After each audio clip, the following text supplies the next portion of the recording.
जय हिंद। आज दृष्टि आईएएस के टेस्ट सीरीज का क्वेश्चन नंबर 51 से शुरू करेंगे। देखते हैं 51 क्वेश्चन। निम्नलिखित में से किस मंत्रालय संस्था ने पढ़े भारत अभियान की शुरुआत की? इसका सही उत्तर हो जाएगा ऑप्शन ए, शिक्षा मंत्रालय। शिक्षा मंत्रालय ने 100 दिवसीय पठन अभियान पढ़े भारत शुरू किया। इसमें बाल वाटिका से कक्षा 8 तक के बच्चों पर फोकस किया जाएगा। नेक्स्ट क्वेश्चन, निम्नलिखित में से कौन से फसल कटाई से संबंधित त्यौहार हैं? मकर संक्रांति, ये भी है। पोंगल, ये भी है। बिहू, ये भी है। मकर संक्रांति यह गर्मियों के दिनों की शुरुआत और सूर्य की गति उत्तर की ओर होने का प्रतीक है। यह दिन से हिंदुओं के लिए 6 महीने की शुभ अवधि की शुरुआत होती है, इसलिए ये सही है। और बिहू जो है ये उत्सव असम में फसलों की कटाई के समय मनाया जाता है, तो ये भी सही है। पोंगल शब्द का अर्थ उफान होता है। इसमें थाई पोंगल के रूप में भी जाना जाता है। यह 4 दिवसीय उत्सव तमिल कैलेंडर के अनुसार थाई माह में मनाया जाता है, जब धान आदि की फसलों की कटाई की जाती है और लोग ईश्वर और भूमि की दानशीलता के प्रति आभार प्रकट करते हैं। तो ये भी सही है। इसका सही उत्तर हो जाएगा विकल्प डी 1, 2 और 3। नेक्स्ट क्वेश्चन है, निम्नलिखित में से किसने पर्यावरण क्षरण से निपटने के लिए केन्या में हरित पट्टी आंदोलन शुरू किया? इसका सही उत्तर हो जाएगा विकल्प डी, बंगारी मथाई। बंगारी मथाई ने हरित पट्टी आंदोलन की शुरुआत की। यह पर्यावरण एनजीओ जो वृक्ष लगाने, पर्यावरण संरक्षण और महिलाओं के अधिकार पर केंद्रित है। वर्ष 1986 में इन्हें राइट लाइवहुड अवार्ड से सम्मानित किया गया और वर्ष 2004 में ये सतत विकास, लोकतंत्र और शांति के क्षेत्र में अपने योगदान के लिए नोबेल शांति पुरस्कार प्राप्त करने वाली पहली अफ्रीका महिला बनी। नेक्स्ट क्वेश्चन है, सी ड्रैगन अभ्यास 2022 के संबंध में निम्नलिखित कथनों पर विचार कीजिए। इसका आयोजन संयुक्त राज्य अमेरिका के गुआन में किया गया। ये कथन सही है कि यह 5 से 20 जनवरी 2022 तक यूएसए के गुआन में आयोजित किया गया। ये सही है। दूसरा कथन है, यह एक द्विवार्षिक अभ्यास है। Sea dragon United state navy द्वारा आयोजित एक बहुराष्ट्रीय हाई एंड अभ्यास है, इसलिए कथन 2 सही नहीं है। इस अभ्यास में भारत, संयुक्त राज्य अमेरिका, ऑस्ट्रेलिया, जापान, कनाडा और दक्षिण कोरिया की नौसेनाएं शामिल हैं। उपयुक्त में से कौन से कथन सही हैं? इसका सही उत्तर हो जाएगा विकल्प ए, यानी केवल 1। नेक्स्ट क्वेश्चन है, निजता के अधिकार के संदर्भ में निम्नलिखित कथनों पर विचार कीजिए। भारतीय संविधान का अनुच्छेद 17 निजता के अधिकार से संबंधित है। अनुच्छेद 17 अस्पृश्यता को प्रदर्शित करता है, तो ये कथन गलत हो जाएगा। पुट्टा स्वामी बनाम भारत संघ मामले 2017 में निजता के अधिकार को मौलिक अधिकार घोषित किया गया। ये कथन सही है, क्योंकि सर्वोच्च न्यायालय ने के.एस. पुट्टा स्वामी बनाम भारत संघ 2017 के ऐतिहासिक फैसले में निजता को और इसके महत्व को वर्णन किया। उपर्युक्त कथनों में से कौन सा कथन सही है? इसका सही उत्तर हो जाएगा विकल्प बी, यानी केवल 2। नेक्स्ट क्वेश्चन है, मानव विकास सूचकांक के संबंध में निम्नलिखित कथनों पर विचार कीजिए। मानव विकास सूचकांक एक सांख्यिकी उपकरण है जिसका उपयोग किसी देश की समग्र उपलब्धि को केवल उसके सामाजिक आयामों में मापने हेतु किया जाता है। ये कथन गलत है, क्योंकि मानव विकास सूचकांक एक सांख्यिकी उपकरण है जिसका उपयोग किसी देश की सामाजिक और आर्थिक आयामों में समग्र उपलब्धियों को मापने के लिए किया जाता है। इसमें केवल सामाजिक दिया है, वो आर्थिक आयाम में भी होता है। किसी देश के सामाजिक और आर्थिक आयाम लोगों के स्वास्थ्य, उनकी शिक्षा प्राप्ति स्तर और उनके जीवन स्तर पर भी आधारित होते हैं, तो पहला कथन गलत हो जाता है। दूसरा, वर्ष 1990 से इसे पाकिस्तानी अर्थशास्त्री महबूब उल हक द्वारा प्रस्तुत किया गया था। ये कथन सही है। वर्ष 1990 में पाकिस्तानी अर्थशास्त्री महबूब उल हक द्वारा मानव विकास सूचकांक की अवधारणा प्रस्तुत की गई, जिसका प्रयोग संयुक्त राष्ट्र विकास कार्यक्रम द्वारा देश के विकास को मापने के लिए किया जाता है। उपर्युक्त कथनों में से कौन सा कथन सही है? इसका सही उत्तर हो जाएगा विकल्प बी, यानी केवल 2। नेक्स्ट क्वेश्चन, निम्नलिखित कथनों पर विचार कीजिए। ओपन सोर्स सॉफ्टवेयर को सोर्स कोड के साथ वितरित किया जाता है। ये कथन सही है। यह सॉफ्टवेयर है जो अपने स्रोत कोड के साथ वितरित किया जाता है, जो इसे अपने मूल अधिकारों के साथ उपयोग, संशोधन और वितरण के लिए उपलब्ध कराता है। दूसरा कथन है, क्लोज्ड सोर्स सॉफ्टवेयर में यूजर सोर्स को कॉपी कर सकता है। ये कथन गलत है, क्योंकि क्लोज सोर्स सॉफ्टवेयर वह सॉफ्टवेयर है जो सोर्स कोड को सुरक्षित रखता है। इसका मतलब ये हुआ, उपयोगकर्ता किसी प्रकार के परिमाण के बिना कोड के कुछ हिस्सों को कॉपी, संशोधित या हटा नहीं सकता है। इसलिए कथन 2 गलत है। उपर्युक्त कथनों में से कौन सा कथन सही है? इसका सही उत्तर हो जाएगा ऑप्शन ए, यानी केवल 1। नेक्स्ट क्वेश्चन है, बेरोजगारी के संबंध में निम्नलिखित कथनों में से कौन सा कथन सही नहीं है? कौन सा कथन सही नहीं है? पहला है, संरचनात्मक बेरोजगारी बाजार में उपलब्ध नौकरियां और श्रमिकों के बेमेल कौशल से उत्पन्न होती है। ये कथन सही है। दूसरा कथन है, तकनीकी बेरोजगारी प्रौद्योगिकी में परिवर्तन के कारण नौकरियों में होने वाला नुकसान है। ये भी कथन सही है। घोषणात्मक बेरोजगारी किसी अर्थव्यवस्था के भीतर स्वैच्छिक रोजगार संक्रमण का परिणाम है। ये भी कथन सही है। प्रच्छन्न बेरोजगारी वह बेरोजगारी है जो वर्ष के कुछ निश्चित मौसम के दौरान उत्पन्न होती है। ये कथन गलत है, क्योंकि प्रच्छन्न बेरोजगारी का यह मुख्य रूप भारत के कृषि और असंगठित क्षेत्र में पाया जाता है। यह एक ऐसी घटना है जिसमें वास्तव में आवश्यकता से अधिक लोगों को रोजगार दिया जाता है। इसलिए ये कथन गलत है। इसका सही उत्तर हो जाएगा ऑप्शन डी। नेक्स्ट क्वेश्चन है, निम्नलिखित कथनों पर विचार कीजिए। धर्मनिरपेक्षता का भारतीय दर्शन में सर्वधर्म समभाव पर आधारित है। धर्मनिरपेक्षता का भारतीय दर्शन में सर्वधर्म समभाव से संबंधित है, अर्थात सभी धर्मों के लिए समान आदर, यानी इसका शाब्दिक अर्थ यह हुआ कि सभी धर्मों द्वारा अनुसरण किए जाने वाले पंथों पर गंतव्य एक ही है, हालांकि मार्ग भिन्न भिन्न हो सकते हैं। इसलिए कथन ये सही है। धर्मनिरपेक्षता का पश्चिमी मॉडल धर्म के आधार पर किसी भी सार्वजनिक नीति का प्रारूप तैयार करने का निषेध करता है। ये भी कथन सही है, क्योंकि पश्चिमी मॉडल किसी भी सार्वजनिक नीति का प्रारूप धर्म के आधार पर तैयार करने का निषेध करता है। इसलिए राज्य अपने नागरिकों की धार्मिक गतिविधियों और प्रथाओं से बिल्कुल अलग है। धर्मनिरपेक्षता की पश्चिमी अवधारणा में धर्म पूरी तरह से निजीकरण हो गया है तथा सार्वजनिक जीवन में इसका कोई स्थान नहीं है। इसलिए कथन 2 सही है। उपर्युक्त कथनों में से कौन सा कथन सही है? इसका सही उत्तर हो जाएगा विकल्प सी, 1 और 2 दोनों। नेक्स्ट क्वेश्चन है, लिथियम आयन बैटरी के संबंध में निम्नलिखित कथनों पर विचार कीजिए। इसका उपयोग व्यापक रूप से इलेक्ट्रॉनिक वाहनों और एरोस्पेस उद्योग में किया जाता है। ये कथन सही है, क्योंकि लिथियम आयन बैटरी आमतौर पर पोर्टेबल इलेक्ट्रॉनिक्स और इलेक्ट्रिक वाहनों के लिए उपयोग की जाती है और सैन्य एवं एरोस्पेस अनुप्रयोग के लिए इसकी लोकप्रियता दिन प्रतिदिन बढ़ती जा रही है।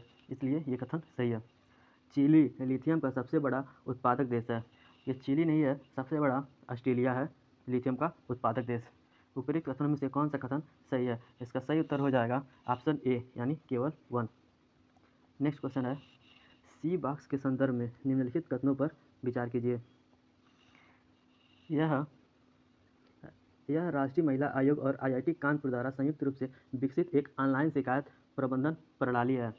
ये कथन गलत है, क्योंकि महिला एवं बाल विकास मंत्रालय और भारत सरकार ने कार्यस्थल पर यौन उत्पीड़न से संबंधित शिकायतों को दर्ज करने के लिए यौन उत्पीड़न इलेक्ट्रॉनिक बॉक्स यानी सी बॉक्स नामक एक ऑनलाइन शिकायत प्रबंधन प्रणाली विकसित की है। इसमें आईआईटी कानपुर नहीं है, यह है महिला एवं बाल विकास मंत्रालय और भारत सरकार।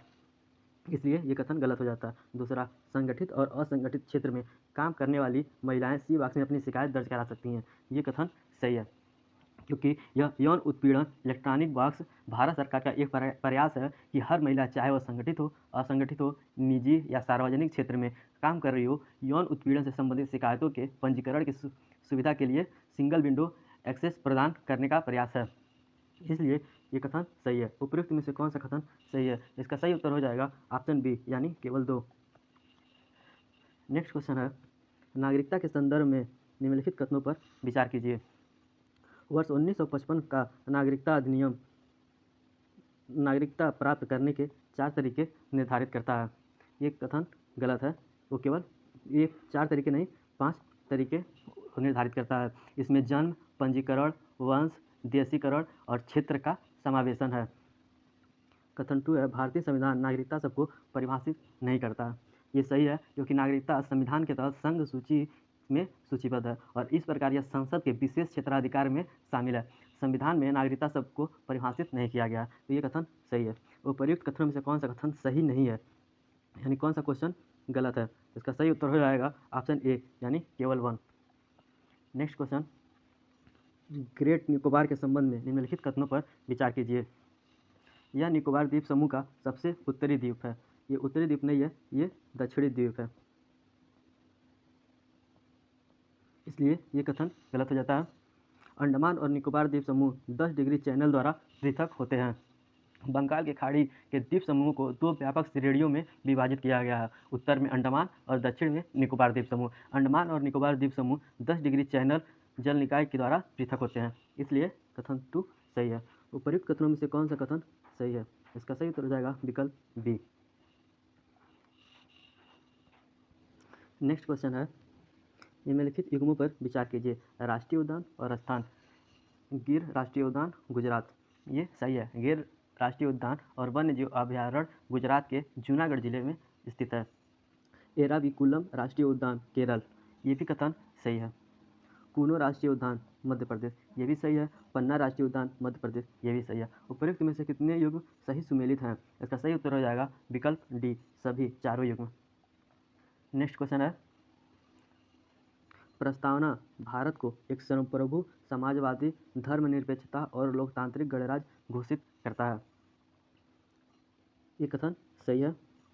44वें संविधान संशोधन अधिनियम 1974 द्वारा धर्मनिरपेक्षता शब्द को प्रस्तावना में शामिल किया गया। ये 44वें नहीं है, ये 42वें संविधान संशोधन 1976 द्वारा प्रस्तावना में इसको जोड़ा गया, इसलिए ये कथन गलत हो जाता है। तीसरा कथन है, भारतीय समाजवाद का उद्देश्य सभी निजी संपत्तियों को समाप्त करना है। ये कथन गलत है। समाजवाद का भारतीय स्वरूप एक लोकतांत्रिक समाजवाद है, न कि साम्यवादी, जिसके अंतर्गत उत्पादन और वितरण के सभी साधनों का राष्ट्रीयकरण और निजी संपत्ति का उन्मूलन शामिल है। दूसरी ओर लोकतांत्रिक समाजवाद एक मिश्रित अर्थव्यवस्था में विश्वास रखता है, जहाँ सार्वजनिक और निजी क्षेत्र दोनों साथ साथ रहते हैं, इसलिए ये कथन गलत है। उपर्युक्त कथनों में से कौन सा कथन सही नहीं है, या कौन सा क्वेश्चन गलत है? इसका सही उत्तर हो जाएगा विकल्प बी, केवल 2 और 3। नेक्स्ट क्वेश्चन है, निम्नलिखित कथनों पर विचार कीजिए। तेल रिसाव से समुद्री स्तनधारियों अल्पताप हाइपोथर्मिक हो सकता है। ये कथन सही है, क्योंकि कच्चा तेल पक्षियों के पंखों और फर के ताप रोधक एवं जल रोधक गुणों को नष्ट कर देता है। अतः अल्पताप के कारण तेल से लिप्त पक्षी और समुद्री स्तनधारियों की मृत्यु हो सकती है, इसलिए ये कथन सही है।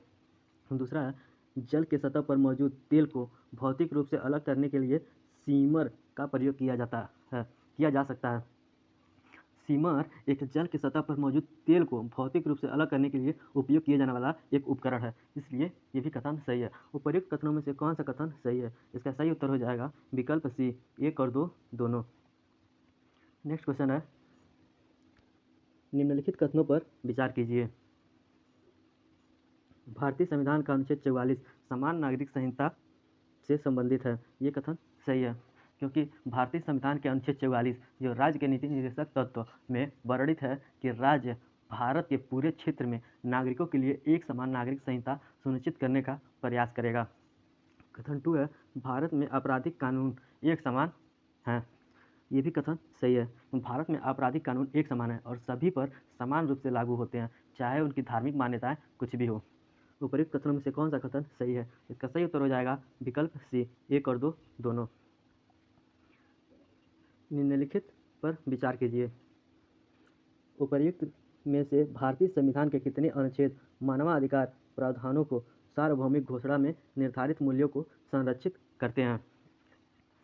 इसमें है अनुच्छेद 14। अनुच्छेद 14 है विधि के समक्ष समानता।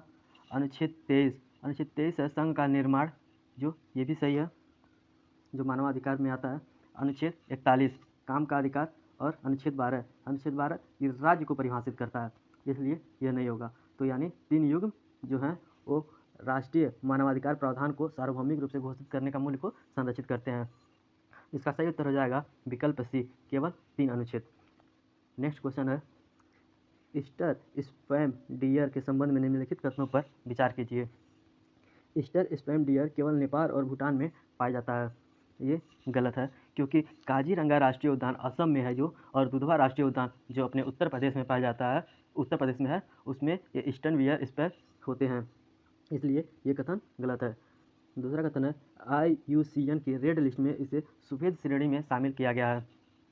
ये कथन सही है। उपर्युक्त कथनों में से कौन सा कथन सही नहीं है? इसका सही उत्तर हो जाएगा विकल्प ए यानी केवल 1। नेक्स्ट क्वेश्चन है, निम्नलिखित कथनों पर विचार कीजिए।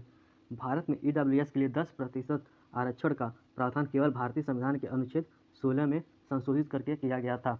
ये कथन गलत है, क्योंकि EWS का प्रावधान के लिए 10% आरक्षण को 103वें संविधान संशोधन अधिनियम 2019 द्वारा अनुच्छेद 15 और अनुच्छेद 16 में संशोधन द्वारा प्रस्तुत किया गया था। इसके द्वारा अनुच्छेद 15(6) और अनुच्छेद 16(6) को शामिल किया गया, इसलिए ये कथन गलत है।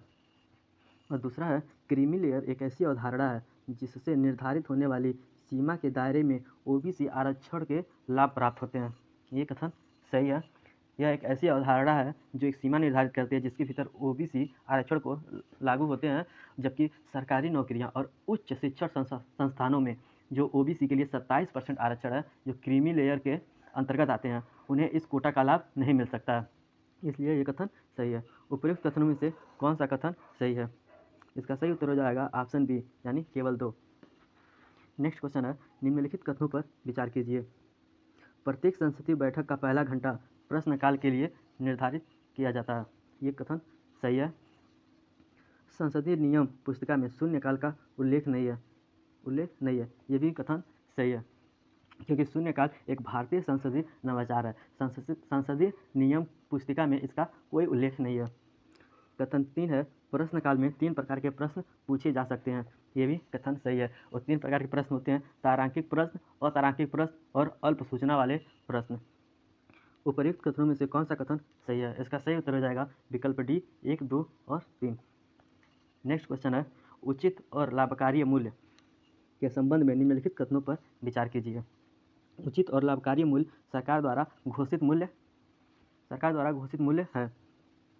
ये कथन सही है, क्योंकि उचित और लाभकारी मूल्य सरकार द्वारा घोषित मूल्य है जिस पर मिलें किसानों से खरीदे गए गन्ने का भुगतान कानूनी रूप से करने के लिए बाध्य होती हैं। दूसरा कथन है, इसका निर्धारण कृषि लागत और मूल्य आयोग की सिफारिश पर किया जाता है। ये भी कथन सही है। इसे कृषि लागत और मूल्य आयोग की सिफारिश के आधार पर निर्धारित तथा आर्थिक मामलों की मंत्रिमंडलीय समिति द्वारा घोषित किया जाता है। हालांकि CACP कृषि और किसान मंत्रालय इस संबंध में एक सलाहकारी होते हैं जो सिर्फ सलाह दे सकते हैं। इनकी सिफारिशें सरकार के लिए बाध्यकारी नहीं होती हैं। उपर्युक्त कथनों में से कौन सा कथन सही है? इसका सही उत्तर हो जाएगा विकल्प सी 1, 2 दोनों। नेक्स्ट क्वेश्चन है, यह समिति जांच करती है और सदन को रिपोर्ट करती है कि संसद द्वारा प्रत्यायोजित या संविधान द्वारा प्रदत्त विनिमय नियम, उपनियम और नियमावली बनाने की सिफारिश का उपयोग कार्यपालिका द्वारा उचित रूप से किया जा रहा है। उपर्युक्त कथनों में से निम्नलिखित संसदीय समितियों में से किसका बेहतर रूप से वर्णन करता है? इसका सही उत्तर हो जाएगा सदन के पटल पर रखे गए दस्तावेज संबंधी समिति। सॉरी, ये नहीं होगा, क्योंकि इसमें लिखा हुआ है उपनियम और नियमावली बनाने की शक्तियों का उपयोग कार्यपालिका द्वारा उचित रूप से किया जा रहा है। इसका सही उत्तर हो जाएगा विकल्प बी अधीनस्थ विधान समिति। नेक्स्ट क्वेश्चन आते हैं, निम्नलिखित कथनों पर विचार कीजिए। राष्ट्रपति की क्षमादान शक्तियाँ विवेकाधीन शक्तियाँ नहीं हैं। ये सही है, क्योंकि ये मंत्रिमंडल की सलाह पर करता है। लघुकरण का अर्थ है सजा के रूप में परिवर्तन किए बिना उसकी अवधि को कम करना। ये भी कथन गलत है। ये कथन गलत है, क्योंकि लघुकरण का अर्थ सजा के रूप में परिवर्तित किए बिना उसकी अवधि को कम करना नहीं है। जैसे मान लीजिए किसी को फांसी की सजा हुई है और उसको फांसी की सजा को कैंसिल करके उसे उम्र कैद दे दिया जाता है, उसे लघुकरण कहा जा सकता है। तो सजा के रूप को परिवर्तित कर दिया गया है, न कि उसके अवधि को, इसके रूप को परिवर्तित कर दिया गया, इसलिए कथन 2 गलत है। उपयुक्त में से कौन सा कथन सही है? इसका सही उत्तर हो जाएगा विकल्प ए यानी केवल 1। निम्नलिखित कथनों पर विचार कीजिए। भारतीय प्रतिभूति और विनिमय बोर्ड का एक संवैधानिक निकाय और बाजार नियामक है। ये ये कथन सही है, क्योंकि भारतीय प्रतिभूति और विनिमय बोर्ड वर्ष 1992 में स्थापित एक वैधानिक निकाय है। सेबी के कार्यों में प्रतिभूतियों में निवेश करने वाले निवेशकों के हितों का संरक्षण, प्रतिभूति बाजार के विकास का उन्नयन करना और उसे विनियमन करना है। प्रतिभूति अपीलीय न्यायाधिकरण के पास सिविल कोर्ट के समान शक्तियाँ हैं। ये भी कथन सही है, इसे दीवानी मामले के समान शक्तियाँ प्राप्त हैं। इसके अलावा यदि कोई व्यक्ति सेट का निर्माण अथवा आदेश से असंतुष्ट है तो वह सर्वोच्च न्यायालय में अपील कर सकता है, इसलिए ये भी कथन सही है। तीसरा कथन है, भारतीय प्रतिभूति और विनिमय बोर्ड ने निवेशकों को शिक्षित करने वाला एक मोबाइल ऐप सारथी लॉन्च किया है। ये भी कथन सही है, क्योंकि भारतीय प्रतिभूति और विनिमय बोर्ड ने मोबाइल ऐप एक सारथी लॉन्च किया है, जिसका उद्देश्य निवेशकों के बीच प्रतिभूति बाजार, म्यूचुअल फंड, व्यापार और निपटान केवाईसी प्रक्रिया, हालिया बाजार के विकास और निवेश निवारण तंत्र आदि के बारे में बुनियादी अवधारणाओं के बारे में जागरूकता पैदा करना है, इसलिए ये भी कथन सही है। उपर्युक्त कथनों में से कौन सा कथन सही है? इसका सही उत्तर हो जाएगा विकल्प डी, 1, 2 और 3। अब आगे के 25 क्वेश्चन नेक्स्ट वीडियो में आएगा। धन्यवाद।